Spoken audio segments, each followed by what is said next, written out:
Stop wasting money on those ridiculous matchmaking services. That's what our protagonist tells her mom at the start of this manhwa. She explains that the money her mom keeps spending could be better used for something practical, like buying a new outfit or getting something enjoyable.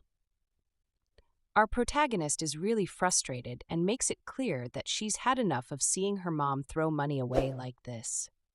She insists that this should be the last time her mom spends money on such things, and hopes her mom will listen and stop.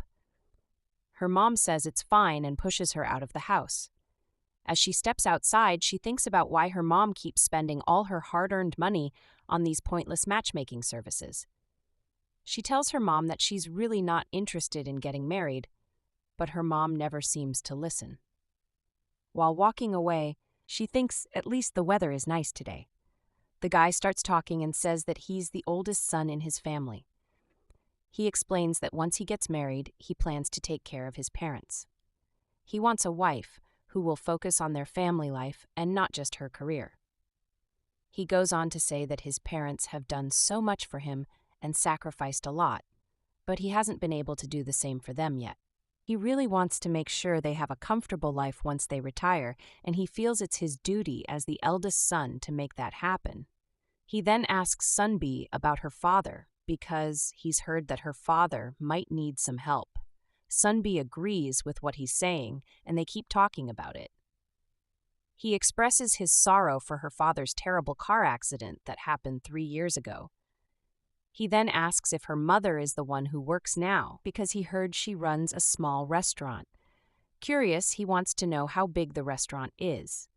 She explains that it's a small tteokbokki shop mainly for hungry students, and they don't own the building. Instead, they pay rent every month.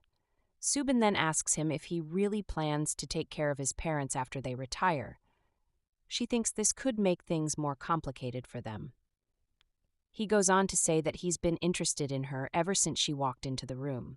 He explains that he's an only child and feels it's his duty to take care of his parents. She tells him that they're not meant to be together and hopes he finds someone better. She starts to walk away, but he stops her and asks her to sit down and think about it for a moment. He tells Sunbi that once they get married, she will become part of his family, and that's something he really wants. He tells her that she can't take care of her old parents forever and suggests he might consider having them live closer to his house. Sunbi gets really angry and yells at him, saying how dare he insult her parents. She points out that a mama's boy like him should understand the importance of family and that he's not the only one who cares about his parents. Seeing how furious Sunbi is, he quickly runs away. Sunbi thinks to herself about how anyone would want to marry her with her temper like this. It starts raining, and she complains about the bad weather while walking home. She thinks about what she'll tell her mom, feeling like a grown woman and a child at the same time under the rain. She sees another woman also caught in the rain and, feeling sympathetic, hands her umbrella to the woman. The woman and her child thank Sunbi for the umbrella. Sunbi turns to walk away, feeling a bit better about the rain, but she's suddenly startled by a man standing in front of her. He has an umbrella covering his face, so she can't see him clearly. The man says, "I see you're still the same." Sunbi realizes with a shock that the man is Yejun-ji. He then tells her that she shouldn't worry about her own business. Sunbi is not happy to see Yejun and gets really angry. She yells at him, asking what he wants and why he surprised her like that. Yejun calmly replies that he's come to collect something she owes him from 10 years ago.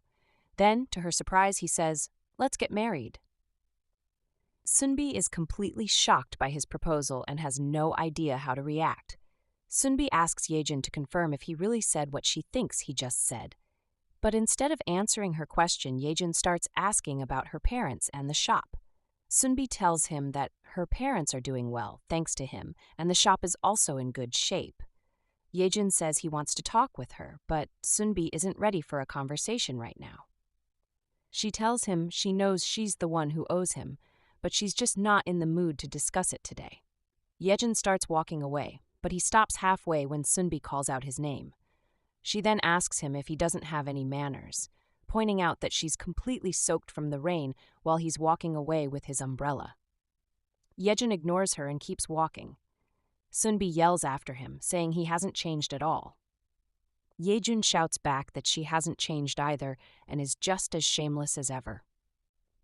Yejun's father tells him that this is his last chance. He says if Yejun doesn't get married or at least find someone suitable soon, he should forget about his inheritance. Yejun replies that he has no intention of getting married. His father warns him that he has 1 month before he cuts him off from the inheritance. Yejun then tells his father that he knows he's not his real son, but he thinks this situation is ridiculous. His father responds by saying Yejun should be grateful that he took him in at all. Back with Sunbi, Yejun tells her they should get married.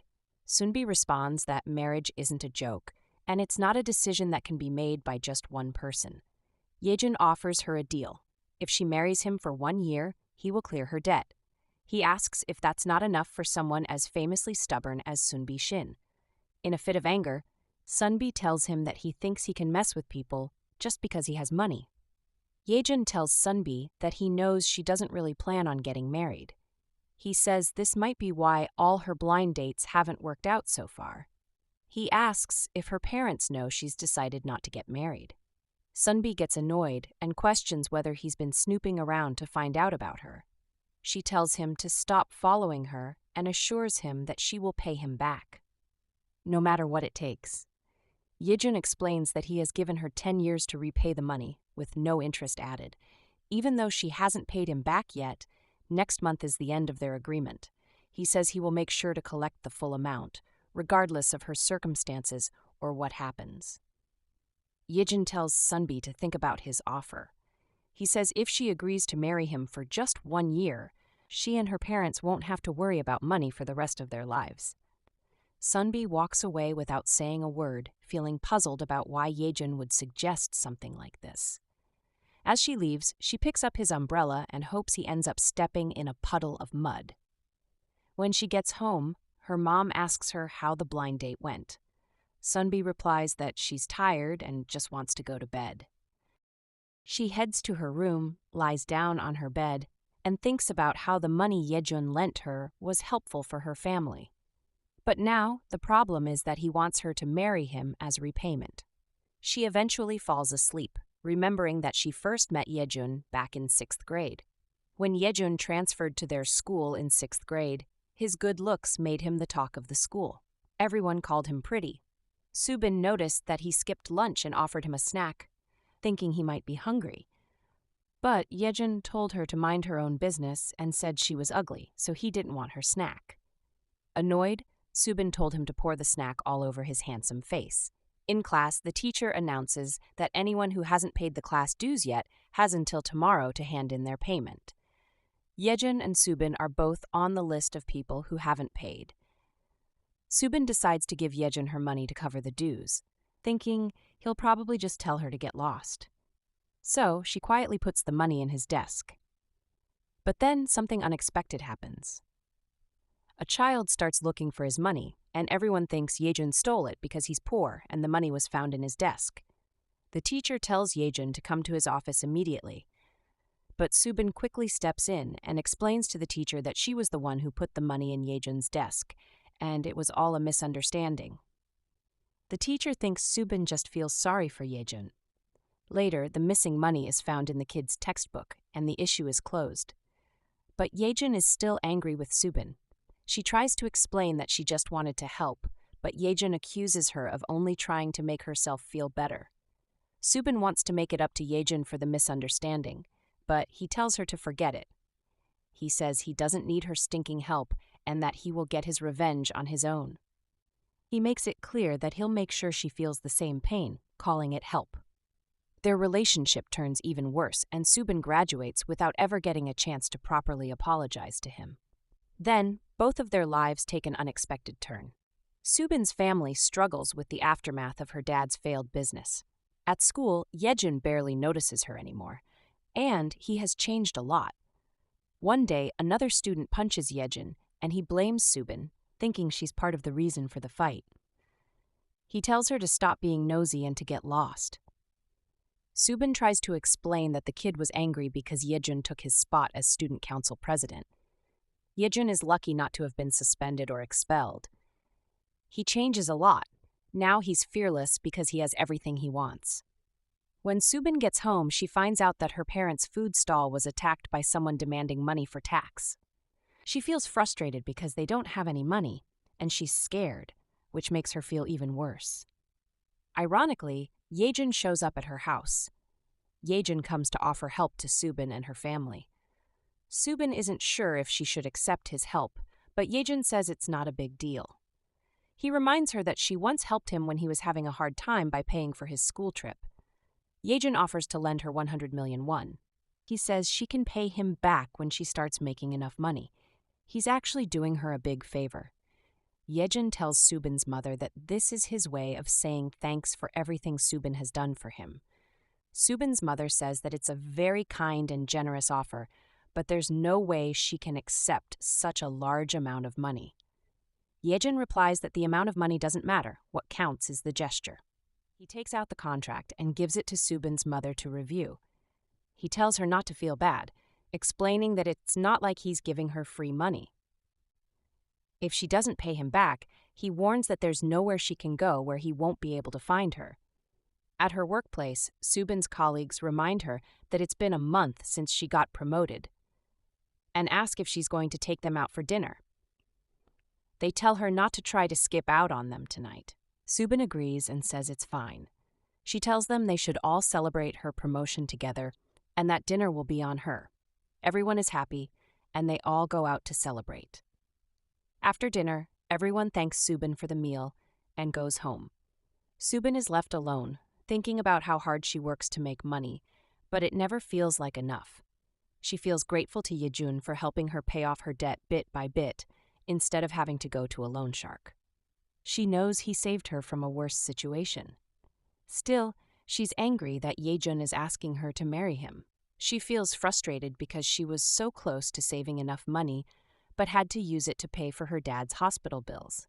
She thinks about all the things Yejun promised if she agrees to marry him. Subin remembers that her friend Sunyoung is getting married this week and starts thinking about what kind of gift to get her. On the wedding day, Subin congratulates Sunyoung and takes a picture with her. During the wedding, the other ladies chat and say they heard Sunyoung's husband works for a big company. They also mention that no one expected her to get married just a month after breaking up with her ex. They all agree that Sunyoung made the right choice, saying you have to be practical when it comes to marriage. Subin agrees, pointing out that even the most loving couples can end up divorced. She says it's understandable if someone values money over love.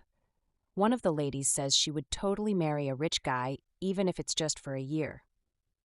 Subin has always believed she would choose love over money. As she listens to her friends, she starts rethinking everything Yejun has said to her. She realizes that she's still thinking about him. Her friends are talking about a handsome guy who looks like a celebrity. Curious, Subin looks over to see who they're talking about. To her surprise, it's Yejun. She wonders why Yejun is here at the wedding. Subin is really surprised to see Yejun on the groom's side of the wedding.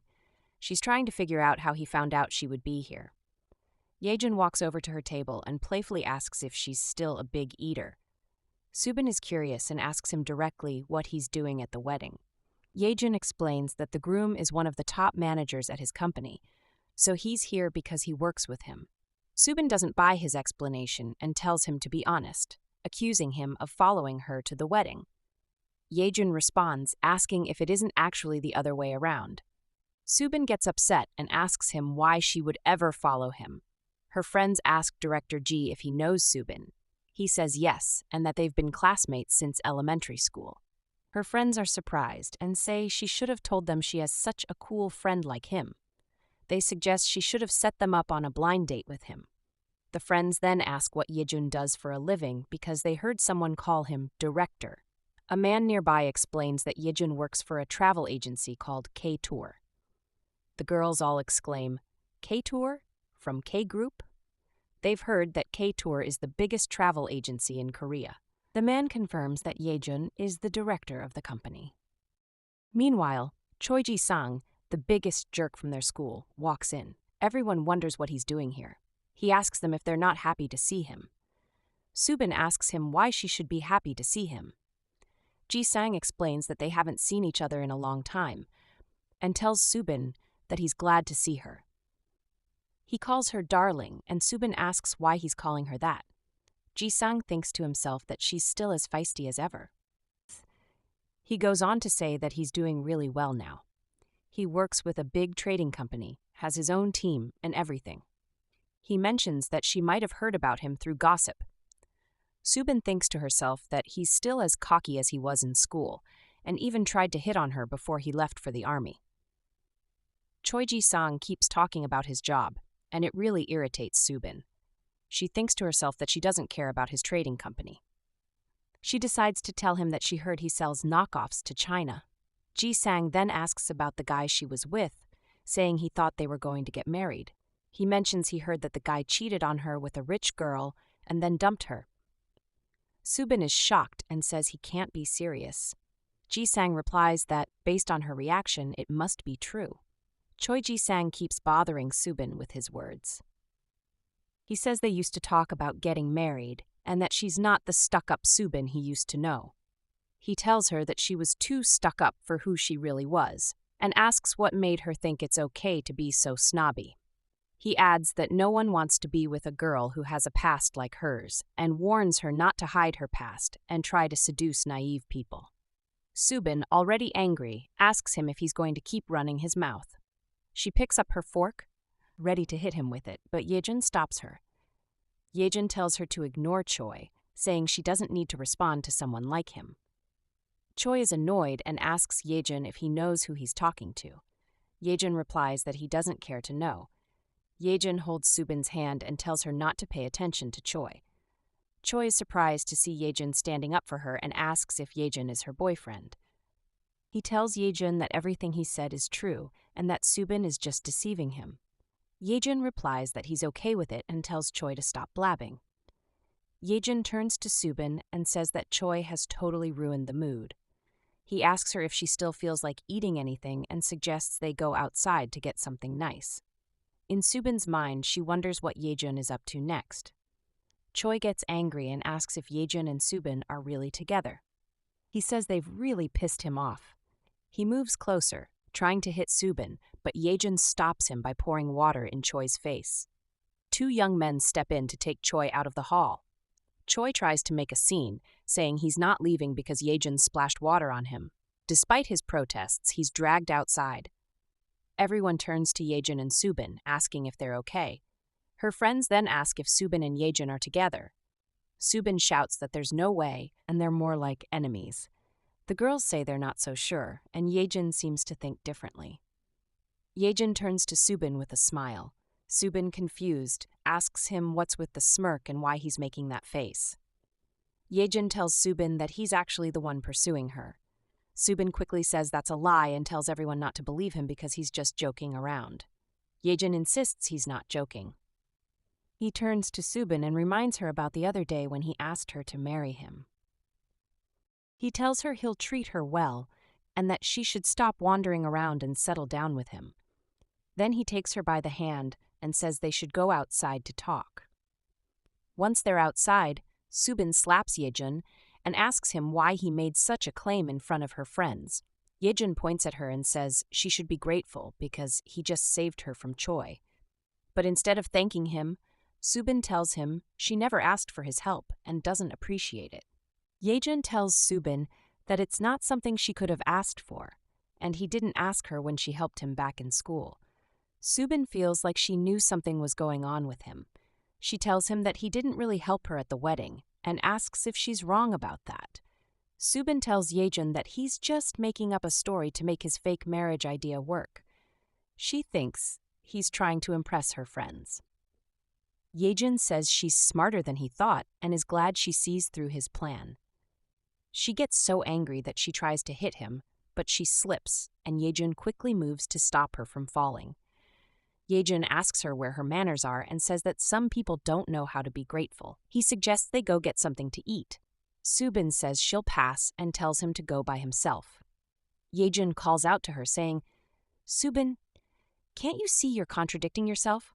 It's just a meal, just like how chocolate milk is just chocolate milk."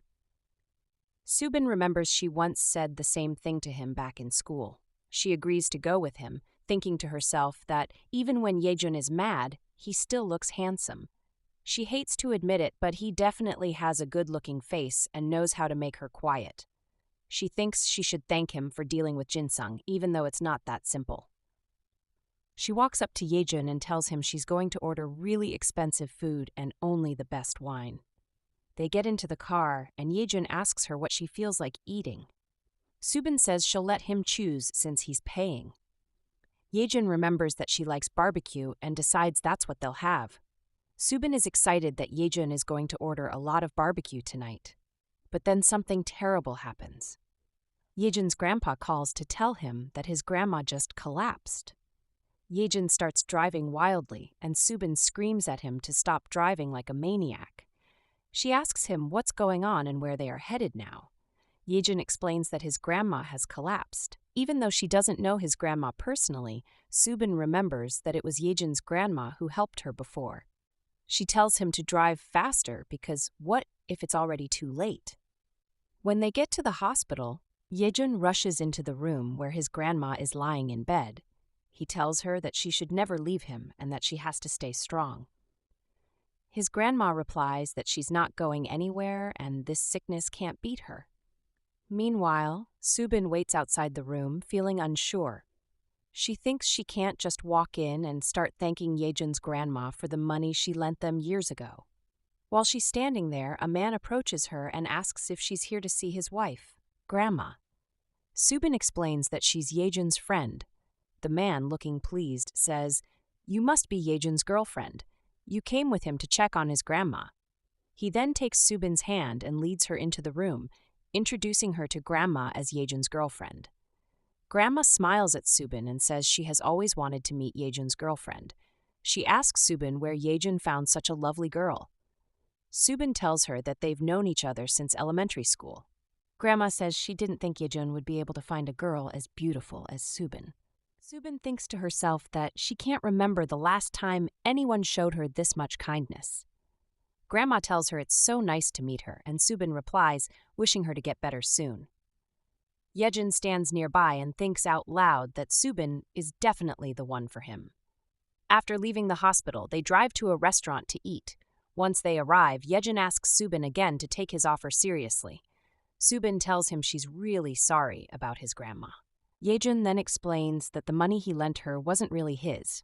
It was actually borrowed from his grandma in secret, and he wasn't supposed to tell anyone. He says he doesn't want to use sympathy to convince her, but this is the best way he can make his point.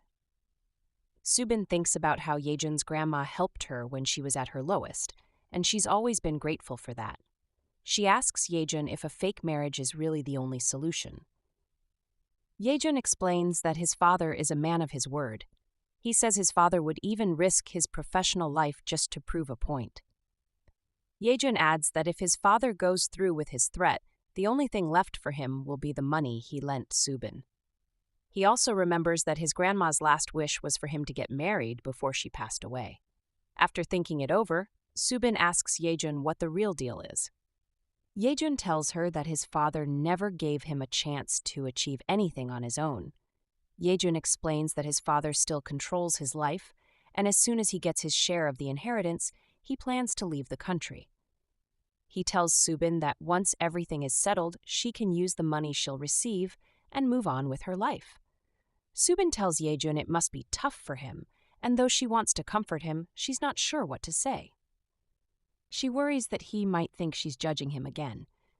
Yejun says if she wants to help him feel better, she should stop with the sympathy and just accept his offer. Subin says she knows he isn't a bad guy deep down, but Yejun disagrees, saying she's wrong and doesn't understand anything about him. Subin asks if he still hates her. Yejun says yes and warns her not to develop any kind of attachment to him. Yejun tells Subin that he needs someone who can keep things strictly business. That's why he chose her for the job. He says once it gets personal, she's useless to him. Subin asks if he's going to abandon her when she becomes useless. Yejun says he'll leave her without a second thought because there's no reason to keep her around. He stands up to leave and tells her to take a cab home. He says they'll talk again when she's sober. Yejun tells her they're both standing on the edge of a cliff. Subin is angry and calls him a bastard. She feels this is the reality she has to deal with. Subin can't stop thinking about Yejun. She knows he had no real intention of helping her. Even if she gets more time to pay back the debt, she'll probably end up in an even worse financial situation. On her way home, she runs into her ex. He walks right up to her and tries to touch her. Mo. Subin tells him to get his hands off her and asks why he dares to show his face. He asks how he can make her feel better, and she tells him he'd need to be born again. He says she can punch him if she wants, but Subin says she's not that type and tells him to get lost. Just then, she gets a call from an unknown number. It turns out to be Yejun. She tells him she thought he was supposed to rest today and didn't need to call her. She uses the term honey to make her ex jealous and asks Yejun if he misses her that much. Yejun is surprised when he hears Subin call him honey. He wonders what's going on with her. She tells him to come to the bus stop. Subin tells her ex that he should leave immediately because she doesn't want Yejun to see him. Her ex asks if they are getting married. She replies, of course not, and says she's not like him, who plays around and betrays his lover. Gyeonho says he knows she's a good woman, but she tells him she doesn't care about his sweet talk. Just as she's about to walk away, he grabs her hand. Meanwhile, Yejun arrives and says, "Hey darling, sorry for making you wait." He then asks Gyeonho why he's holding on to someone else's girl. Yejun tells Gyeonho to let go of Subin. Subin, feeling relieved, tells Gyeonho that Yejun is her fiancé. Gyeonho gets a call and gets a bit distracted. Yejun seizes the chance and asks Subin if she will marry him. Subin is surprised and tells him that this is the worst time to ask such a question. Yejun cuts her off, saying this is actually the best time to get an answer. She knows Yejun wouldn't come all the way here just to help her without any benefit for himself. Yejun says he needs her answer so he knows what to do next. He gives her an ultimatum, saying she has until he counts to 3. When he reaches 3, Subin finally says, "Fine, let's get married." Yejun tells her there's no taking it back and kisses her. Yejun tells Subin that he loves her. He then turns to Gyeonho and says that Gyeonho seems to have more to do at the bus stop, but they need to leave now. Yejun adds that he doesn't want to be late for the famous gopchang place. Once they arrive at the restaurant, Yejun reminds Subin that the decision is made and it's now an unforgettable memory. Subin, still angry, punches him. Yejun says he went out of his way to help her, and now she's acting like a beast. Subin asks him why he had to kiss her. Yejun replies that it wasn't like he kissed her on the lips, he had to force himself to do it. He did it to make sure her ex believed her lie. As they continue drinking, Subin asks how he got her number. Yejun says it wasn't that hard to find. Subin tells him to stop stalking and digging into her background. Yejun says he called before coming over because she told him not to just show up unannounced. Subin asks him why he picked her out of all the women he could choose from. Yejun replies that he didn't pick her because she's his type, and it's not like he's her type either. That's what makes them a perfect business match. He adds that he's going to enjoy making fun of her while they live together. Subin says that's enough and she wants to go home, but Yejun insists they need to finish their conversation. Subin points out that it's getting late and her mom will be really upset if she doesn't get back soon.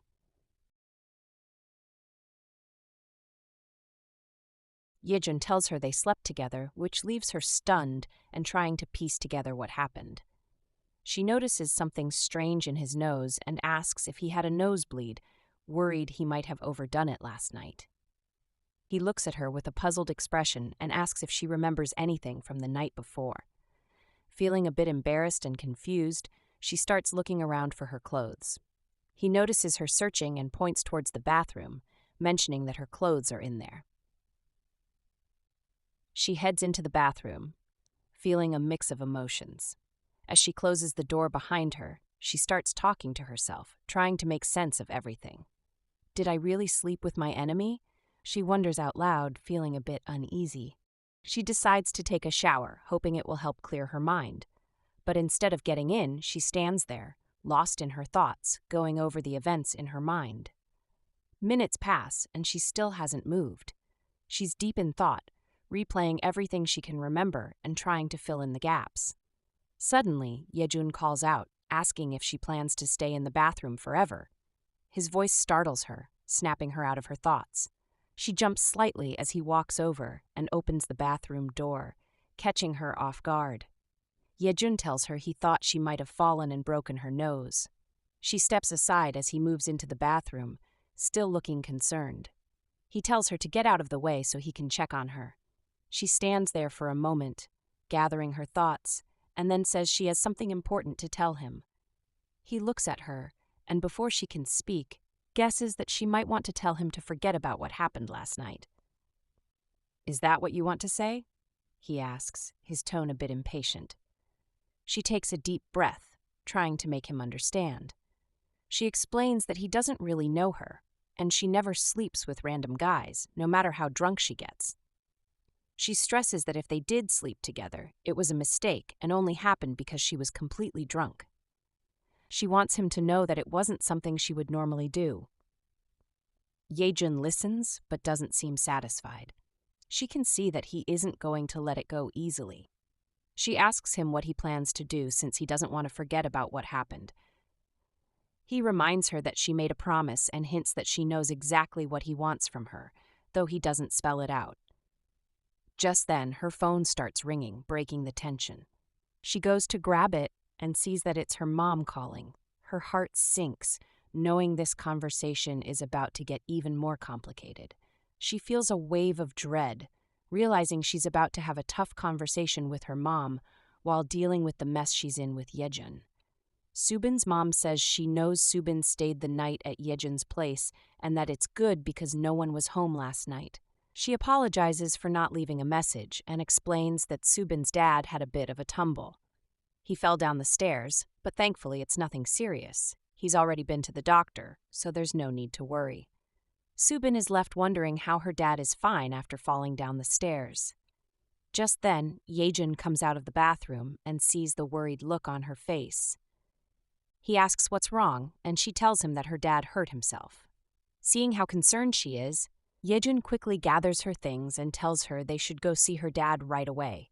Subin appreciates his help but mentions that she has to stop by the restaurant first. Yejun nods, understanding that she has responsibilities to take care of before they can head to her dad's place. Yejun hands Subin a blanket and a handkerchief, wanting to help her however he can. They quickly head to her family's shop. When they get there, Subin notices something that makes her even more worried. Not only did her mom leave the door unlocked, but she also left it wide open all night. Subin sees one of her mom's shoes lying near the entrance and realizes her mom might not have noticed it fell off. This makes Subin feel a mix of anger and worry. She thinks about how her mom always says things aren't serious when they actually are, and this time it seems even more concerning. Yejun, seeing how distracted she is, gently interrupts her thoughts and reminds her that they should start heading to the hospital. Subin nods and quickly calls her mom to find out which hospital her dad is in. Her mom tries to calm her down, saying there's no need to come, but Subin insists that she wants to be there.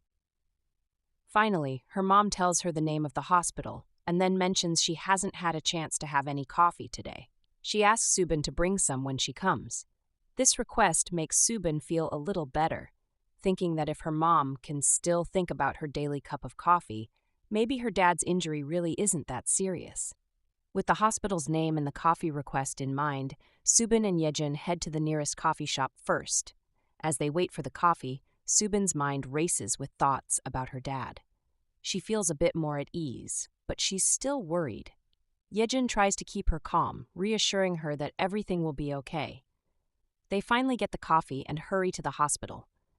When they arrive at the hospital, Yejun hands Subin 2 cups of coffee. She looks at him, puzzled, and asks why he's being so nice to her all of a sudden. He just gives her a reassuring smile. She's still looking pale, and he notices her unease. He asks if she can make it to her dad's room on her own, genuinely concerned. Subin insists she can, saying she doesn't want to trouble him any further. Despite her words, Yejun remains firm. He insists on going with her, not wanting her to face this alone. She tries to refuse again, saying she can handle it, but he gently ignores her protest and walks alongside her.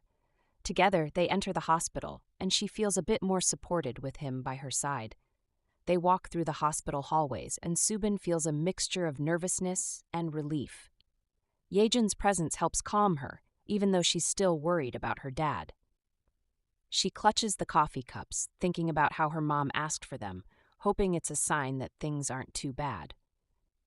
They finally reach the room, and Subin takes a deep breath, grateful that Yejin is there with her as she steps inside to see her dad. Subin is about to enter her dad's hospital room when she hears him talking to her mom. He asks her when her next date will be and if the last one went well. He jokes that if it didn't go well, it must be because the guy thought Subin is too beautiful for him. As they continue chatting, Subin takes a deep breath and steps into the room while Yejin waits outside. Inside, her mom and dad look up, surprised to see her. She quickly tells them she has no plans to get married, reminding them again. Her dad's face lights up, happy to see her. "My little princess is here to see me," he exclaims with a big smile. Subin sighs, feeling a mix of frustration and affection. "Dad, I've told you so many times that I don't want to get married. Please stop trying to set me up on dates. You both need to stop worrying about me getting married," she says firmly but gently. Her parents exchange a look, and her dad's smile softens. They can see she means it, but it's clear they're still concerned. Subin looks at her parents and tells them they don't even know what she has gone through because of those blind dates. Her mom, looking concerned, asks her to explain what she means and what the guys said to her. Subin takes a deep breath and starts to describe how tough it was. She tells them how miserable she felt going through all 13 blind dates and how she had to put up with insults each time. She says they never bothered to ask her how she really felt. Instead, all they cared about was how quickly she could find a guy from these dates and get married. She tells them she would rather live alone or even die alone than spend her life with someone who doesn't respect her and isn't worth her trust. Feeling frustrated, she turns on her heel and steps out of the room, slamming the door behind her. Subin's mom steps out of the room to find her but runs into Yejin in the hallway. She looks at him and asks if he's here to collect money from Subin. She reminds him that she hasn't forgotten the huge help he's given them and promises she'll pay him back soon, so he shouldn't worry about it. Yejin shakes his head and says he's actually about to leave. He asks her to send his regards to her husband. She nods and then asks him a favor, saying, "Please look after Subin. She's going through a lot right now." Yejin agrees and gives her a reassuring nod. They exchange a few more words of thanks and Yejin heads out, leaving Subin's mom feeling a bit more relieved knowing someone is looking out for her daughter. Yejin tells Subin she should get into the car so he can give her a ride home. She tries to argue that she'll take the bus instead, but Yejin looks at her with concern. "You look really awful right now," he says. "I'm not letting you take the bus like this." Subin knows he's right and reluctantly agrees to go with him. As they drive, Subin thinks about how her dreams of getting married disappeared after she broke up with her ex. She tells Yejin that her parents are always talking about how they want her to get married. "Can you imagine how happy they would be if they found out I'm getting married now?" she asks. Then she adds, "But what if they discover it's just a fake marriage to help pay off debts? How would they feel then? They're the ones who care the most about my happiness." Yejin listens to her and thinks for a moment. He then suggests, if it's going to make them happy, why not just go ahead and marry him?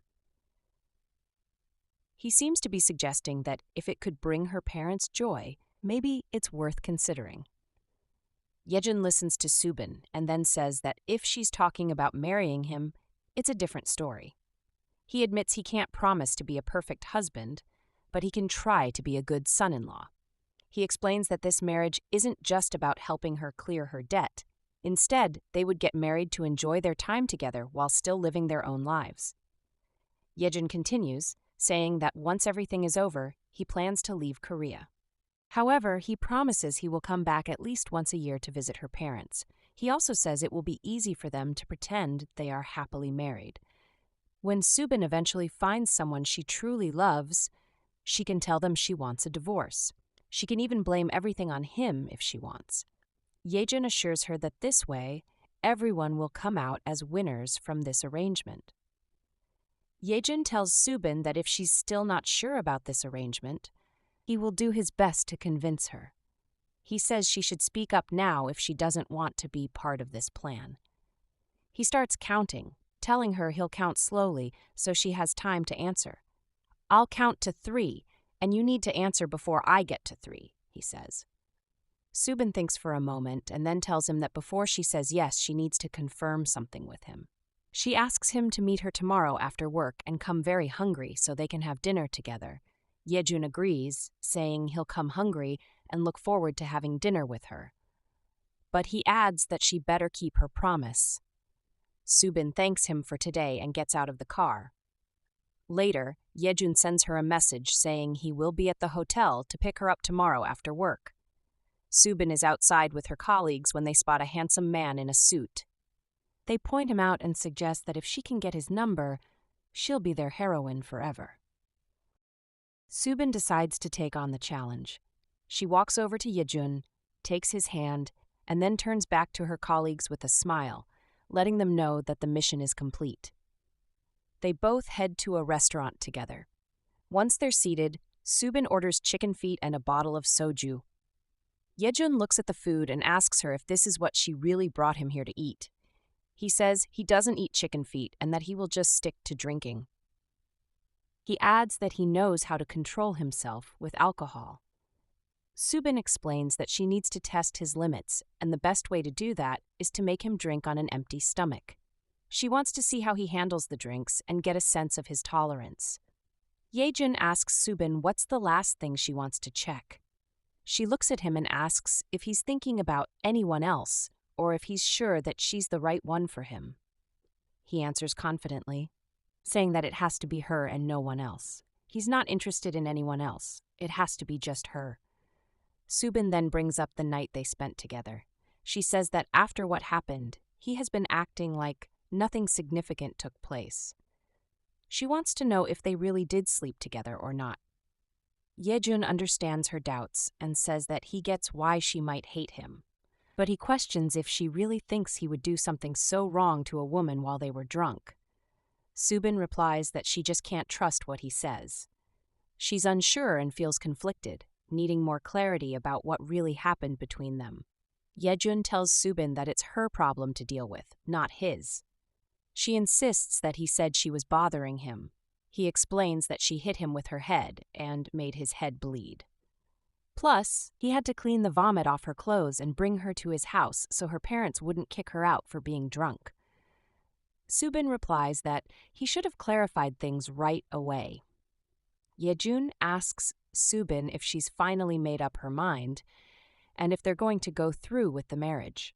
Subin takes a deep breath and says yes. They should just go ahead with it. She quickly adds that it's not like they're getting married for real. It's just a way to solve their problems, not an actual commitment. They both agree to enjoy their drinks and have a good time despite the situation. Subin feels embarrassed about being the only one who blacked out the other night. She's still a bit shaken from the fact that she passed out from drinking so much. Yejun is ready to leave the restaurant, but as they are about to head out, the shop owner calls him back. The owner looks at Yejun and asks if he's going to leave his girlfriend behind. Yejun quickly corrects him, saying that he's not her boyfriend. He then carefully picks Subin up on his back, carrying her as she's still passed out. He tells her that she's going to owe him big time for ruining his expensive suit when she wakes up. Yejun carries her out of the restaurant, making sure she's comfortable and safe while they head to his car. She slowly comes to, on the cold floor where he left her, feeling a mix of anger and confusion. As she sits up, she's puzzled about why he treated her this way. Though she's agreed to a fake marriage, it doesn't mean she's comfortable living with someone who might be hiding something shady. She decides she needs to watch his every move and figure out what he's planning. If he tries anything inappropriate, she's ready to defend herself and deal with him firmly. As she lies there pretending to be asleep, he emerges from the bathroom. He's distracted by something else and doesn't notice her watching him from her spot on the floor. She keeps still and quiet, observing him closely to see what he might do next. He carelessly drops her onto the bed, treating her like a heavy piece of wood. As she lands on the mattress, she thinks aloud, wondering why he couldn't have been more gentle with her. It's clear he's not too concerned about her comfort. While he finishes getting dressed, she lies on the bed, feeling a mix of irritation and unease. After he's done with his clothes, he walks over to the bed and reaches out to touch her. He tells her she should be grateful that he was the one who brought her home, because other guys might have taken advantage of her in her vulnerable state. He then gives her a gentle tap on the head and scolds her, saying she shouldn't get so drunk that she ends up wandering the streets like that. Subin, who has been pretending to be asleep this whole time, thinks to herself that this must be how things played out the previous night as well. She tries to reassure herself that it's not worth worrying about too much, as it seems like it's just part of the situation she's in. She picks up her phone after he has already left the house. She's a little surprised when he actually answers the call, especially since he thought she'd be too drunk and asleep to make any calls. She tells him they should set up a time to meet both of their parents officially next week. She's ready to move forward with a fake marriage plan, so she says, "Let's go ahead and do this." At Jeonho's house, his mother is really upset with him. She keeps complaining about how he always gets drunk and causes trouble. She wonders why he can't seem to stop and why he keeps making things worse. Jeonho listens to her and keeps apologizing, saying he's really sorry for what happened with Subin and that he made a big mistake. He tells his mother that he's reached his limit and can't deal with the situation any longer. He asks her to help him by bringing Subin back to him so he can try to make things right. Jeonho's mother says to him that he's too good for Subin. She explains that he should be with someone from a similar background who can actually be useful to him. She's the one who caused their breakup, but she tries to make it seem like it was for his own good. Jeonho feels desperate and tells her he would rather die than keep living like this. His mother is taken aback and asks how he can say such things to her. He responds by saying it's because she took Subin away from him, and he begs her to please bring Subin back. The next day, Jeonho's mother decides to go find Subin herself. When she arrives, Subin is shocked and visibly nervous to see her. Jeonho's mother notices that Subin is stuttering and asks her why she is acting this way. She reminds Subin that she's the assistant manager at the hotel and should be more professional. Jeonho's mother says that Subin's behavior is making her feel unwelcome. Subin quickly apologizes and tries to make things right. She asks if there is a reservation under the name of Jeonho's mother, but the woman tells her no.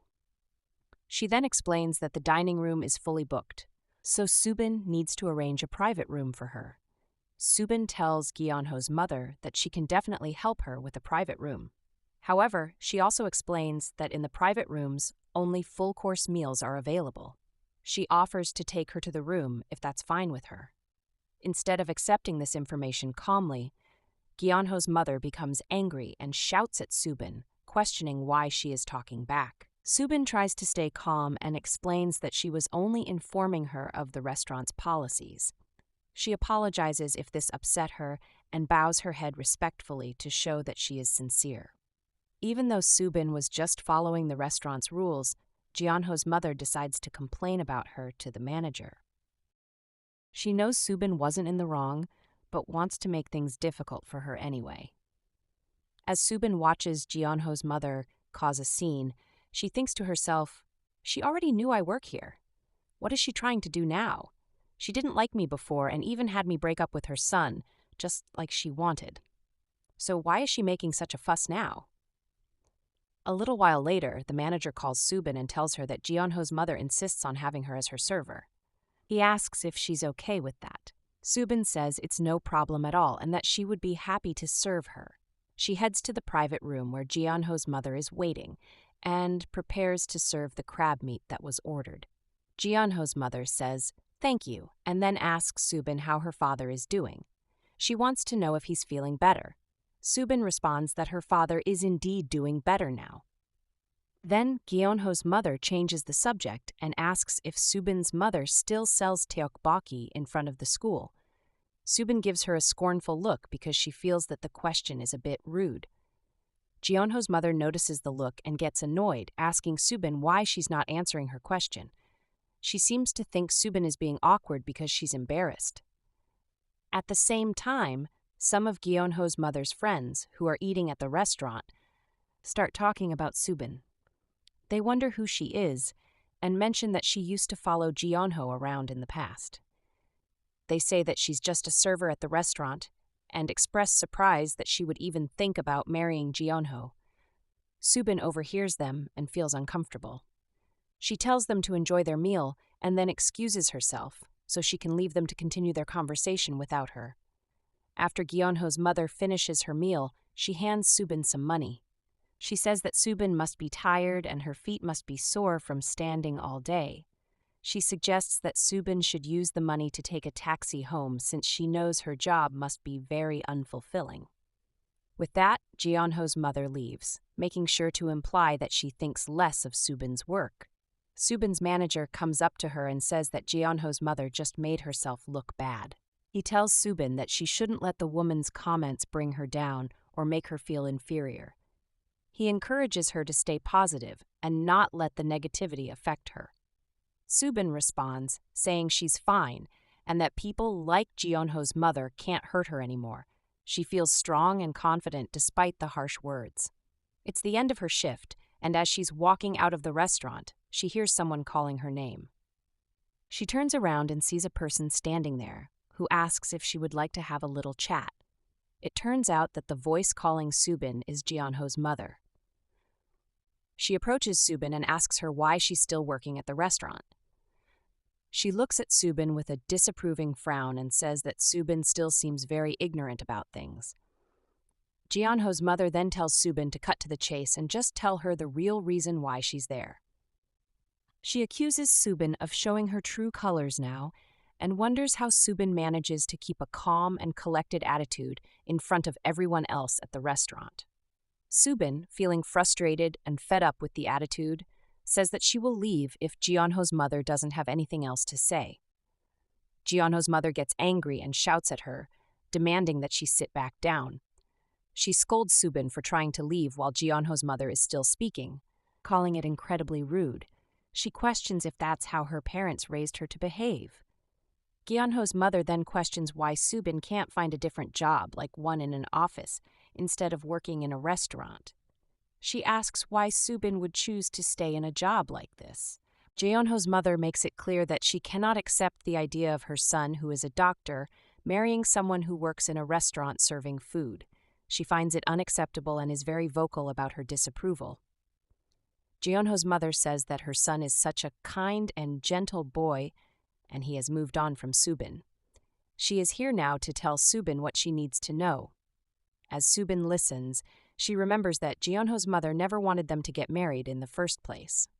She was worried that if they got married, people might think they were a match, so she advised Subin not to tell her mother about the situation. Even though Gyeonho's mother supported her son financially all those years while he was studying for his exams, she never said anything negative during that time. However, her attitude completely changed once Gyeonho became successful.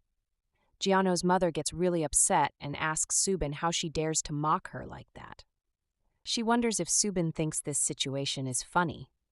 Subin responds that it is indeed funny because Gyeonho's mother has shown up out of nowhere after 3 years and is now saying all these things. Subin questions what Gyeonho's mother plans to do if Subin doesn't quit her job. She wonders why she should listen to what an older woman like her has to say. Gyeonho's mother is outraged and shouts, asking if Subin really just called her an old lady. Subin calmly replies that she doesn't see a problem with calling her that. She asks if she should call her mother instead. She feels that calling her an old lady is no worse than the way Gyeonho's mother has been treating her. Gyeonho's mother is surprised and asks why Subin didn't speak up with these comments back at the restaurant. Subin says she could have said something, but chose not to at the time. Now, she firmly tells Gyeonho's mother never to visit her again. She points out that Gyeonho's mother should be old enough to feel ashamed of her behavior. Gyeonho's mother asks why she should be ashamed. Subin replies that if she cannot recognize how shameful her actions are, then that in itself is something truly embarrassing. Gyeonho's mother asks if she has done something wrong. She says that if Subin doesn't listen to her, she will call the police the next time she visits. Subin responds by telling her that, thanks to her, Gyeonho is probably doomed to stay single forever. Gyeonho's mother then warns Subin that she better get her act together if she wants Gyeonho to stick around. Just then, Subin's phone rings. It's Yejun calling to check if his ex is still bothering her. Subin tells Yejun that it's not his ex who's causing trouble this time, it's actually his mother. She explains that she's at the hotel cafe lounge right now. Yejun says he will come over soon and asks if she wants him to come inside the hotel. Subin tells him no, that he should wait outside. She assures him that she'll finish up inside and come out to meet him as soon as she can. After ending the call, Subin turns back to Gyeonho's mother. She says that she is getting married soon and thanks Gyeonho's mother for her interference. She explains that if it weren't for the problems caused by Gyeonho's mother, she might never have met her future spouse. Subin tells Gyeonho's mother that she is actually grateful for how things turned out, even though they were difficult. Subin tells Gyeonho's mother that she should keep the money for herself because it isn't even enough to get her home. She decides not to take it and hands it back to Gyeonho's mother. Subin then starts walking away. As she leaves, Gyeonho's mother becomes even angrier. She shouts after Subin, saying that she isn't going to let her get away with insulting her like that. She bets that the person Subin is dating must be just as pathetic as Subin herself. Gyeonho's mother can't understand how Subin could insult Gyeonho by choosing someone she thinks is a loser over him. Gyeonho's mother hurries outside to catch up with Subin, but when she reaches the parking lot, she sees Subin with her date. They are acting all affectionate and loving with each other. Gyeonho's mother watches as they get into a car together, sharing smiles and gestures that show how close they are. The car starts up and drives away, leaving Gyeonho's mother standing there, feeling frustrated and upset as she sees them leave. Subin thinks Yejun's timing couldn't have been any better. She feels relieved that she doesn't have to pretend or fake anything to prove her relationship with him. For a brief moment, she considers how being in a fake marriage with Yejun is so much better than the idea of marrying Gyeonho. This thought makes her laugh out loud. Yejun looks at her, puzzled, and asks why she's laughing. Smiling, Subin recalls a memory from their school days when Yejun proudly beat up a snobby boy running for student president. She tells Yejun that this situation feels just as satisfying as that moment, and she can't help but find the whole thing amusing. He asks her why she's bringing that up all of a sudden. She tells him she thought the best way to become a better person was by being as polite as possible. She wanted to be nice to everyone and always do the right thing. But looking back, she realizes she didn't have to be so naive and stubborn. She was trying so hard to be perfect that she didn't see how unrealistic it was. She reminds him of what he told her back then. He said that he didn't believe in the power of forgiveness and that she could go ahead and tell her kid to be forgiving. However, if someone punches you once, you should hit them back twice. He didn't think it made sense to always forgive and forget. She asks if he remembers that conversation. He says she would always be better off if she listens and does what he says. He thinks she should follow his advice because he knows better. She says he might think she's silly for thinking this way, but this fake marriage with him might not be so bad at all. At first, she was scared and didn't want to do it, but now she's starting to see it differently. She wonders why she is so nervous since he is the one meeting her parents. It's funny to her that she's the one feeling anxious when he should be the one who's nervous. He asks her what her parents said about meeting him. She says they didn't actually say much, which was surprising. She thought they would have a lot to say, but they were pretty quiet. She asks what she should get for them as a gift. She wants to make a good impression and show them she cares. He tells her not to worry about it. He thinks it's not a big deal and she doesn't need to stress over it. He tells her that his mom and younger siblings are traveling abroad right now. He says she will meet his mother eventually. She replies that she will get a chance to officially meet them later. By the way, she heard that only Yejun's father knows about this fake marriage deal. They both enter the house. Subin's parents ask if that's Yejun. She says yes, it's him. They are happy to see him. He persuades them by saying that money means nothing to him and that he's marrying their precious daughter. This really touches her parents' hearts and makes them feel better about the whole situation. Her parents are touched by his words. It makes them feel more comfortable about the situation and starts to change their minds about him. After their conversation, her mother wishes Yejun a safe trip back home. Her father jokes that she should have called him son-in-law instead. Yejun smiles, and then he remembers the flowers he bought on his way. He quickly takes them out and hands them to Subin's mother.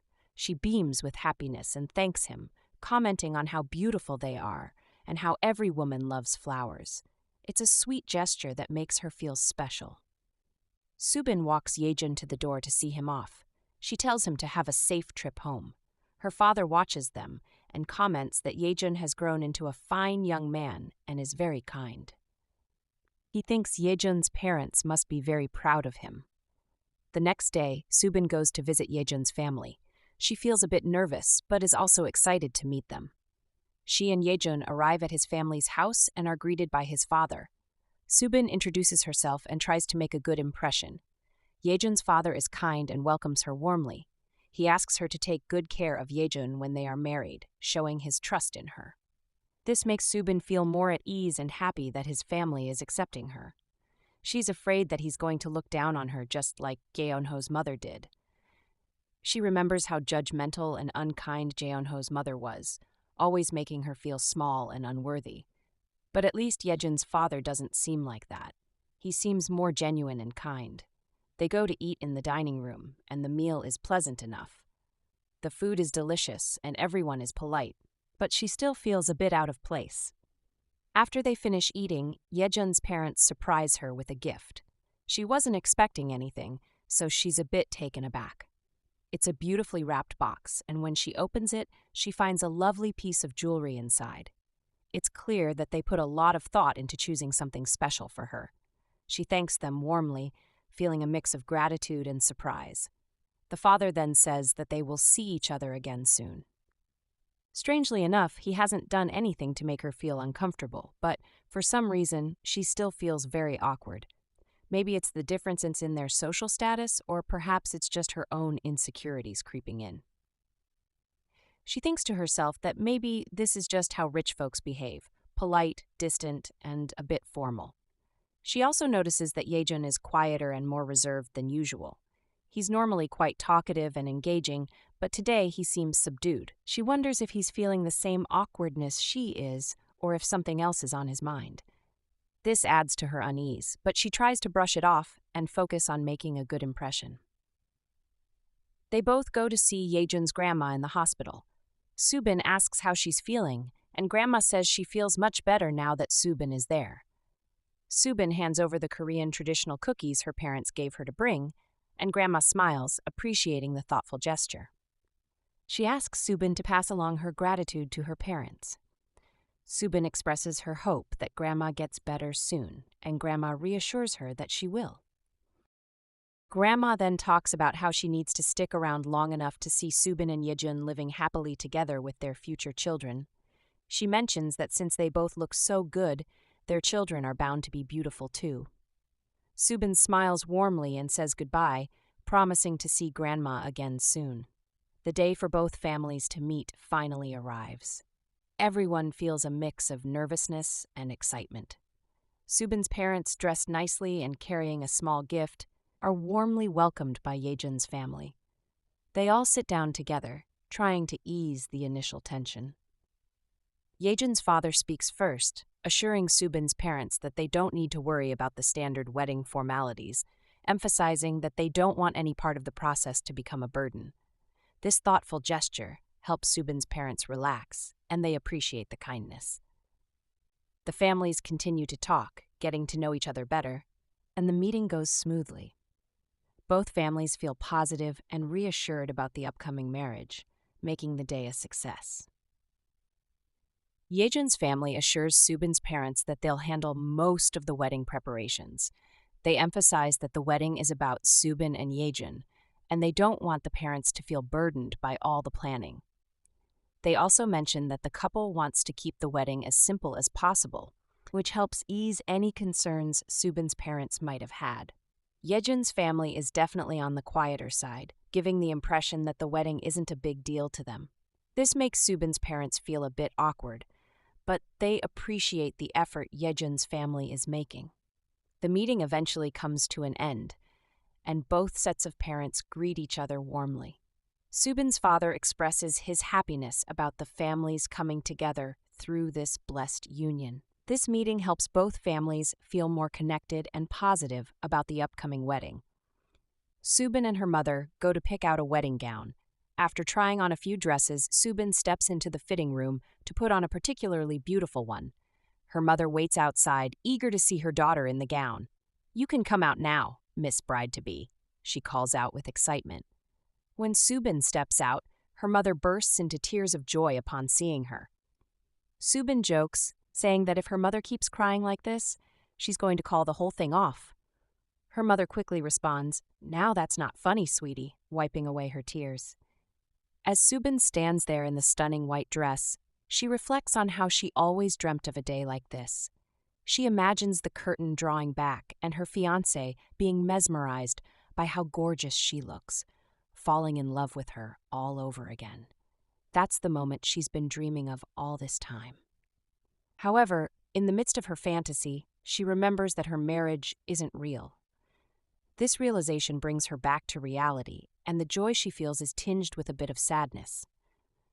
She tries to focus on the happiness of the moment and the love her mother is showing her, even if everything else feels complicated.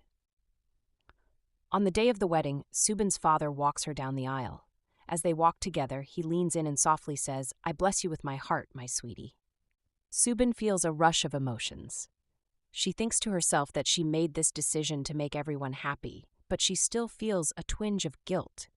Why does she feel this way if she's doing the right thing for everyone? When they reach the altar, her father hands her over to Yejun.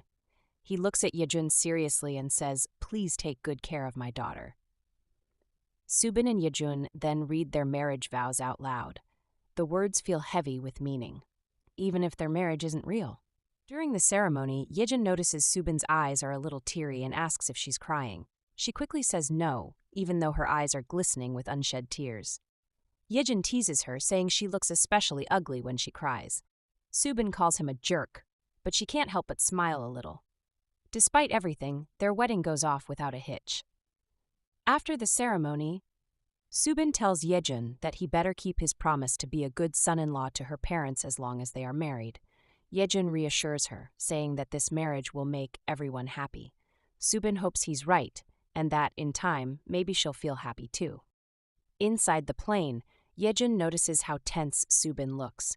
He asks her if this is her first time on a plane. She nods and admits that she's never had the chance to fly before. She looks out the window and is mesmerized by the night view, exclaiming how spectacular it is. Yejun hands her a drink and tells her to just drink up and get some rest. Subin takes the drink and sips it slowly, feeling a mix of nerves and excitement. She thinks to herself how she never imagined going on a honeymoon, let alone flying to a distant place. The idea of this trip fills her with excitement and curiosity. As she settles into her seat, she can't help but feel a sense of adventure. Everything feels new and thrilling, from the hum of the plane to the view of the city lights below. She's excited about the journey ahead and the experiences waiting for her, even if the circumstances of their marriage are complicated. They arrive at their destination, Waikiki Beach. Subin steps out of the plane and breathes in the warm tropical air. She can't believe she's in Hawaii and feels a rush of excitement. Yejun hands her an ATM card and tells her they'll spend 5 days here and try not to run into each other. She's surprised but nods, taking the card. Subin enters her room and immediately jumps onto the bed, feeling the plush mattress beneath her. She sighs with relief and says aloud that she can finally unwind. She's eager to go out, explore, and eat delicious food, but right now, a nap sounds perfect. She decides to rest for a bit before starting her adventure. Just as she's getting comfortable, her phone rings. It's her mother, checking to see if they've arrived safely. Subin reassures her, saying yes, they've made it. Her mother then asks where Yejun is. Subin quickly lies, saying he's taking a shower, even though he's in a different room. Her mother tells her to give her a video call later, and Subin agrees, feeling a bit guilty. A moment later, her mother-in-law calls to check on them as well. Subin repeats the same lie, saying Yejun is in the shower. She hopes neither of them will suspect anything. After the calls, she puts her phone down and sighs, feeling a bit stressed but also relieved that the lies were believed. Both of them decide to go out together and take some pictures to avoid any suspicion. They stroll around Waikiki Beach, snapping photos of the beautiful scenery. Subin and Yejun take selfies together, making sure to look like a happy couple. They even call their parents to show that they're having a good time, chatting briefly to put their minds at ease. After they finish taking pictures, they sit down at a cozy restaurant for a meal. The atmosphere is pleasant, and the food is delicious. Subin starts to relax and enjoy herself. But soon Yejun stands up and says he's ready to leave. He tells her he can finally breathe now that their little act is done. Subin watches as he walks out of the restaurant, feeling a mix of relief and loneliness. Left alone at the table, she takes a deep breath and looks around. She decides to make the most of her time there. She orders another dish and tries to savor the moment. The next morning, both Subin and Yejun want to go out for breakfast. They end up at the same cafe, and Subin sits down at Yejun's table. Yejun looks annoyed and asks why she's sitting there, telling her to find another table. He says he's going to choke on his food if he has to eat with her there. Subin smirks and says he idolizes her too much, which is why he can't eat properly in her presence.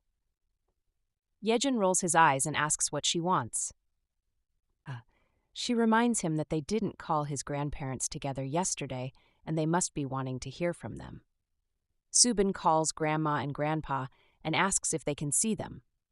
She tells them they are having breakfast. Grandma comments that she can only see veggies on Yejun's plate, joking that it won't give him the stamina he needs at night. Subin bursts into laughter and reassures Grandma not to worry, saying she has another plate with plenty of meat for him. She then gently reminds Grandma to focus on her treatment and promises that they will visit her as soon as they get back. They continue their breakfast, chatting casually and making sure to keep up appearances for the sake of the call. After they hang up, Subin feels a bit more relaxed, glad that at least the grandparents are happy and reassured. Even if their relationship is complicated, she wants to make sure their families are content and at ease. Subin sees Yejun eating from her plate and says, "Didn't you just say this plate was for me?" He looks up, a bit surprised, and replies that she didn't actually mean it, and he knows it. Annoyed, Subin gets up to leave and tells him to go get his own plate. Yejun smirks and says that her attitude is a far cry from the charm she shows his grandparents, but he's glad she's doing a good job. He adds that it's hard to believe she used to be dead set against the idea. Subin thinks to herself that she can enjoy this trip just fine on her own, but as she walks around, she feels more self-conscious than usual. She notices couples and groups everywhere and wonders why she feels like the only single person here. It bothers her that her first trip is with Yejun, someone she barely knows and isn't genuinely close to.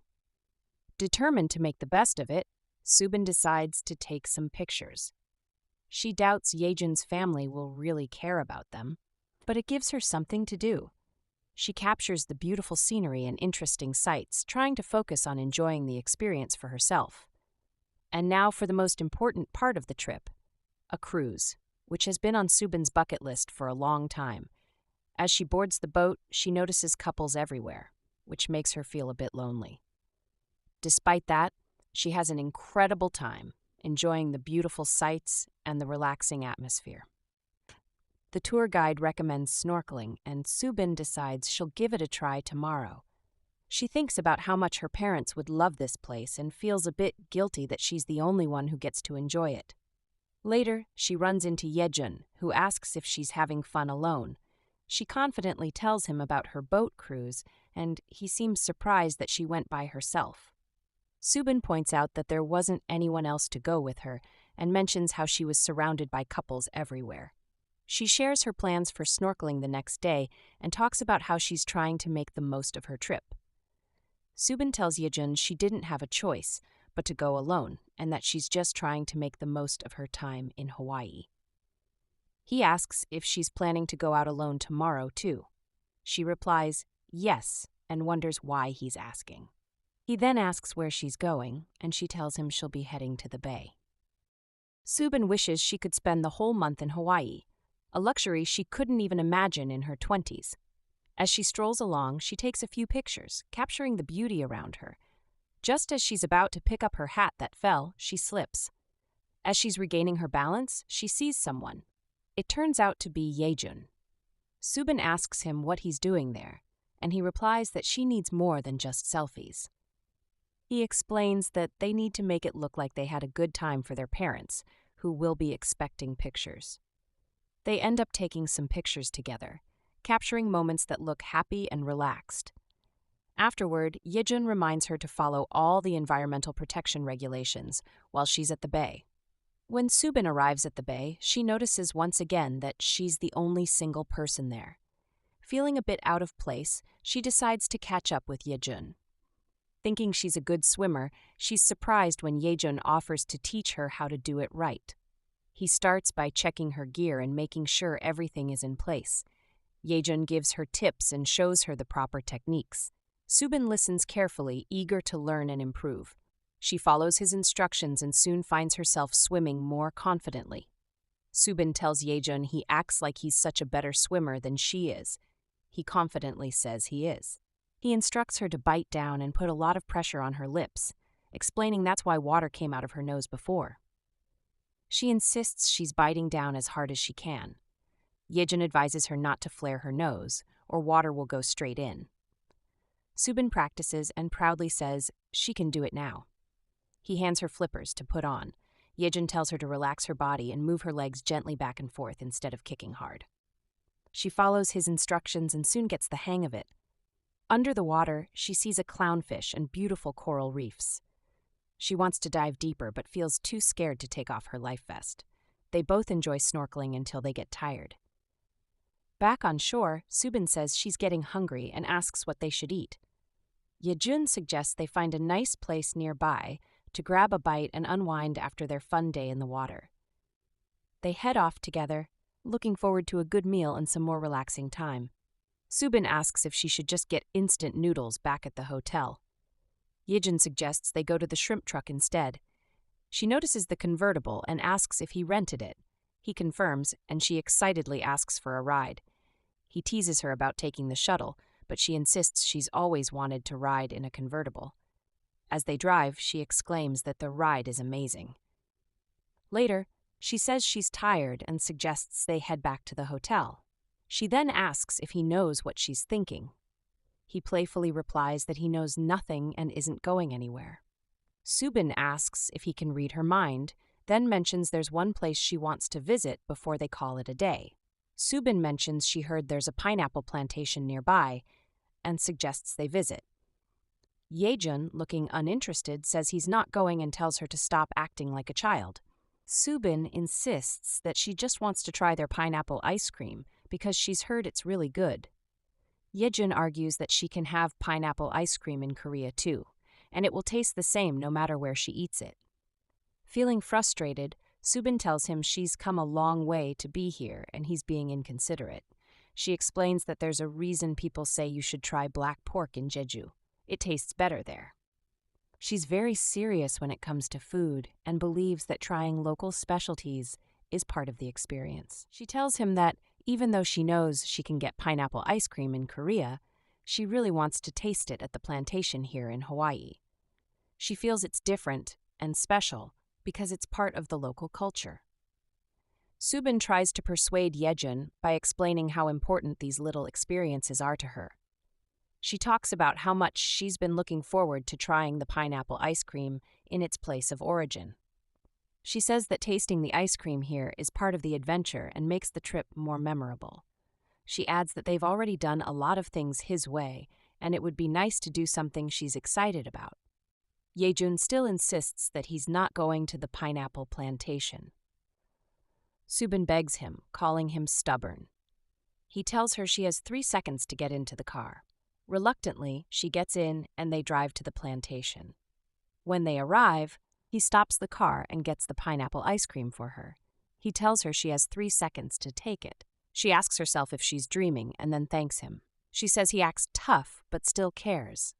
Reflecting, she thinks if she had to pick her most memorable day in Hawaii, it would be the one she spent with Yejun. She says goodbye to Hawaii, knowing it's time to face reality. When they arrive in Korea, Yejun suggests they visit his family first. Subin, feeling exhausted, asks if they can go another time. He insists they should go now so they won't have to stay for dinner. He explains that if they stop at his parents' place quickly, they can visit her parents afterward and then relax tomorrow. She asks Yejun if he's doing this for her sake. He shakes his head and says, no, that this is how he prefers it. He adds that it feels less awkward being around her parents this way. When they arrive at her parents' house, Subin hands over the gifts she bought for her mother-in-law. Her mother-in-law smiles, takes the bag, and thanks Subin for it, saying she likes it very much. Subin wonders if the woman misses her son at all. Yejun's sister, Yena, then opens her gift. Yena looks at the bag and wonders why it's so old-fashioned, thinking it's not suitable for a high schooler. She suggests that if Subin isn't aware of current trends, she should just give money.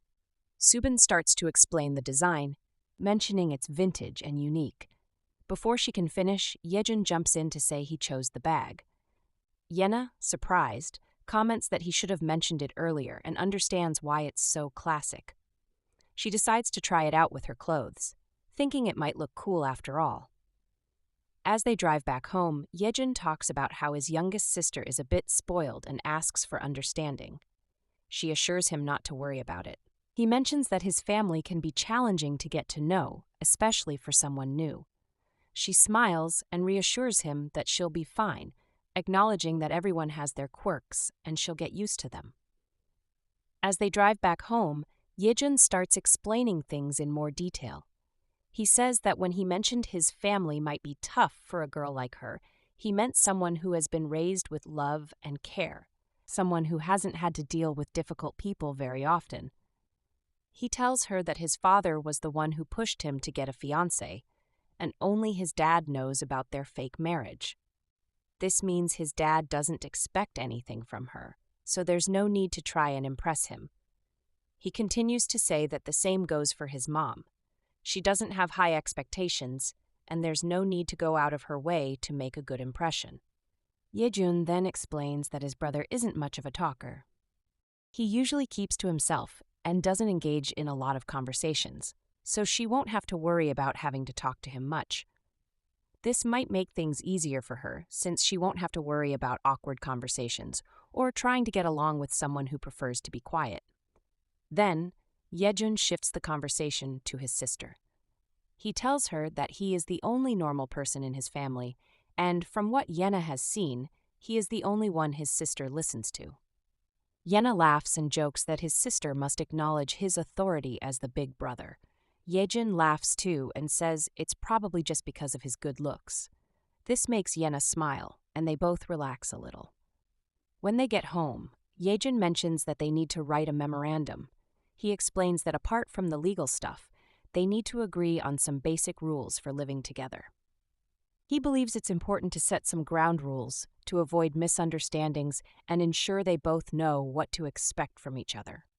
Yena asks if they really have to do it today, sounding a bit tired. Yejun nods and says it's best to get it out of the way since it's their first day together. Enjoying this recap so far? Comment Subin for part 2. Also, please don't forget to like, share, and subscribe. It helps us a lot. Until next time, ciao!